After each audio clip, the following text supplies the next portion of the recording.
प्यारे बच्चों नमस्कार। NCERT क्लास 12 फिजिक्स में आप सभी का स्वागत है। और आज हम शुरू करेंगे एक नया अध्याय और अध्याय होगा हमारा 3rd। और इस अध्याय का नाम है विद्युत धारा। बहुत ही इम्पोर्टेंट अध्याय है एग्ज़ाम की दृष्टि से। हम 1 बाय 1 हर टॉपिक को कवर करेंगे। तो इस सीरीज़ में आज का हमारा पहला टॉपिक है विद्युत धारा से आप क्या समझते हैं, इसका मात्रक लिखिए। लेकिन मैं आपको टॉपिक शुरू करने से पहले बताना चाहता हूँ कि यदि अभी तक आपने हमारे चैनल को सब्सक्राइब नहीं किया है तो प्लीज़ हमारे चैनल को सब्सक्राइब जरूर करें और बेल आइकन को भी प्रेस करें, ताकि जब भी हम कोई नया वीडियो अपलोड करें तुरंत उसका नोटिफिकेशन सबसे पहले आपको मिल सके। तो हम शुरू करते हैं आज का हमारा टॉपिक विद्युत धारा। तो हम पहले पढ़ेंगे कि विद्युत धारा होती क्या है।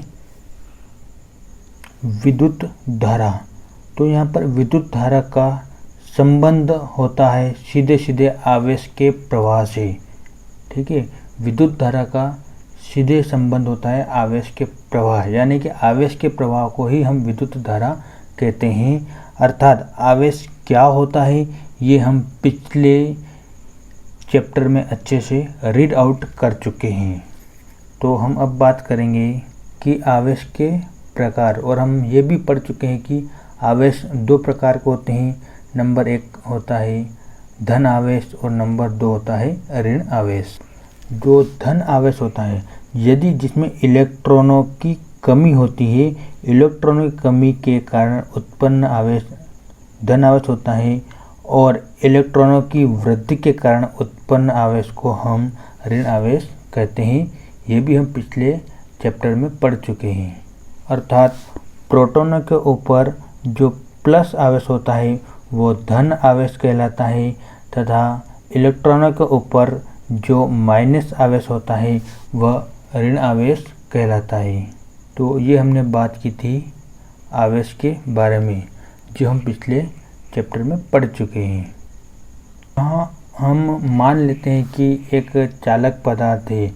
जब इस चालक पदार्थ में से इलेक्ट्रॉनिक गति होती है, या कह सकते हैं हम कि जब आवेश गति करता है या आवेश प्रवाहित होते हैं, तो उससे उत्पन्न होती है विद्युत धारा।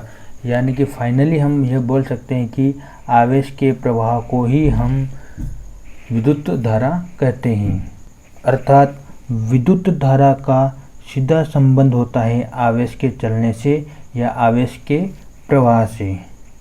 इससे पहले हमने पिछले अध्याय में पढ़ा था, उस अध्याय का नाम था स्थिर विद्युतिकी।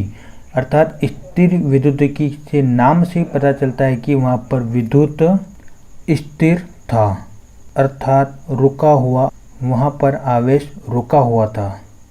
जैसे विभव, विभवांतर या संधारित्र, ये चीज़ें हमने पिछले अध्याय में पढ़ा था। उन सब में आवेश रुका हुआ था। अब इस चैप्टर में आवेश चलना शुरू हो गया है, अर्थात विद्युत धारा के बारे में हम अध्ययन करेंगे। तो देखते हैं हम कि विद्युत धारा की परिभाषा क्या होती है।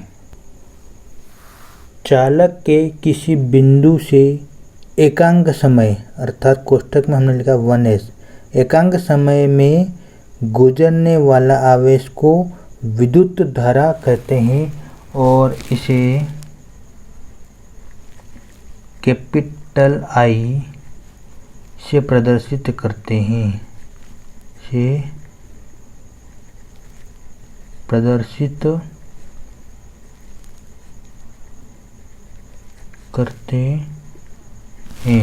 अर्थात विद्युत धारा को हम कैपिटल I से प्रदर्शित करते हैं। तो हमने लिखा है कि चालक के किसी बिंदु से एकांक समय में गुजरने वाला आवेश को विद्युत धारा कहते हैं, इसे कैपिटल I से प्रदर्शित करते हैं।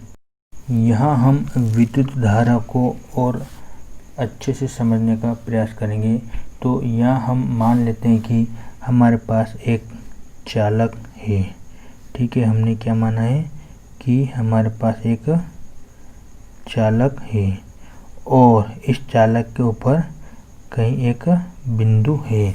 तो हमने माना है कि इस चालक के किसी दिए गए बिंदु से 1 सेकंड में जितना आवेश प्रवाहित होगा उस आवेश को ही हम कहते हैं विद्युत धारा। अर्थात हम इसको ऐसे भी समझ सकते हैं कि किसी चालक से या किसी चालक में दिए गए बिंदु से 1 सेकंड में गुजरने वाले आवेश की कुल मात्रा को हम कहते हैं विद्युत धारा। तो देखिए इसकी परिभाषा बहुत ही सिंपल है। जो हमने परिभाषा लिखा है उसको हम चित्र से समझने का प्रयास करेंगे। तो हमने लिखा था चालक के किसी बिंदु से एकांक समय यानी कि 1 सेकंड, वो हमने समय लिया है 1 सेकंड में गुजरने वाला आवेश को विद्युत धारा कहते हैं। देखिए ये चालक है और चालक पर कोई एक बिंदु लिया हमने। इस बिंदु से एकांक समय यानी कि 1 सेकंड में जितने भी आवेश की मात्रा गुजरेगी उस आवेश को ही हम कहेंगे विद्युत धारा। और विद्युत धारा को हम कैपिटल I से प्रदर्शित करते हैं। तो इस प्रकार हमने देखा है इसकी जो डेफिनेशन है बहुत ही सिंपल है। तो हमने आगे लिखा है माना किसी चालक के किसी बिंदु से t समय में q आवेश प्रवाहित होता है। तो हम जानते हैं कि जो प्रवाहित होता है तो क्या कहलाती है विद्युत धारा। तो यहाँ लिखेंगे हम विद्युत धारा, ठीक है। और विद्युत धारा को हम रिप्रेजेंट करते हैं कैपिटल I से। और विद्युत धारा बराबर होता है आवेश यानी कि दिए गए समय में आवेश बटे समय। अर्थात किसी चालक के दिए गए बिंदु से t समय में यदि q आवेश गुजरता है तो वो क्या कहलाता है विद्युत धारा। तो यह हम आगे लिख सकते हैं I इक्वल आवेश को हम रिप्रेजेंट करते हैं q से तथा समय को हम रिप्रेजेंट करते हैं t से। तो ये बन जाएगा I इक्वल q अपॉन में t यानी कि आवेश अपॉन में समय। इसको हम एक उदाहरण के माध्यम से भी समझ सकते हैं कि यहाँ हम मान लेते हैं कि 5 सेकंड में, क्या माना हमने 5 सेकंड में यदि 20 कूलम आवेश गुजरे तो 1 सेकंड में कितना आवेश गुजरेगा। ये क्वेश्चन बनता हमारा कि 5 सेकंड में यदि 20 कूलम आवेश है तो 1 सेकंड में कितना आवेश गुजरेगा। तो उसको हम बहुत ही आसानी से इस फार्मूले की सहायता से हम उसको सोल्व कर सकते हैं। तो देखिए यहाँ तो 1 सेकंड में गुजरने वाला आवेश और हम आवेश को या फिर 1 सेकंड में